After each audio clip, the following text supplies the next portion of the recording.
वेणु थी वधीने कोई वैष्णव नहीं सजनो। इस दुनिया में वैष्णव बहुत से, मगर सबसे बड़ा वैष्णव भगवती वेणु है सजनो। गोपियों ने पूछा तो भगवान ने इतनी प्यारी क्यों?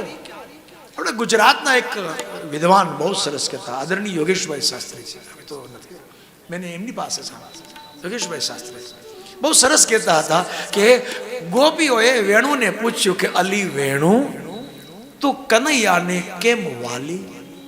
આપણી ગુજરાતી ભાષામાં સરસ કે તું કૃષ્ણને કેમ વાલી? આટલું જ પૂછ્યું, આટલો જ જવાબ, જેટલું પૂછ્યું એટલો જવાબ. વેણુએ કહ્યું કે હું અંદરથી ખાલી ને એટલે કનૈયાને. કેવી સરસ! હું અંદરથી ખાલી અને એટલે જ હરિને. આપણે ભગવાનને વાલા એટલે જ નથી થતા કારણ કે અંદર ઘણું ઘણું ઘણું ઘણું કેટલું લઈને બેઠા તમે સરવાળો માનજો, પણ આમાં છે મારા અંદર કઈ નથી અને પાછું મારામાં ખાલી પોઈને મેં છુપાયું નથી. વેણુ ને આગે છે પીછે છે કઈ છે આપ દેખો. અને વેણુ તો જ સરસ લાગે જો એ ખાલી હોય, એને આગળ ઢાંકણું લગાડો તો વાગશે જ નહીં, વાગશે જ નહીં. अपना खालीपन को सदी कहीं छिपाया नहीं, जाहिर कर दिया कि मैं खाली इसलिए मेरे लाडले को वाली.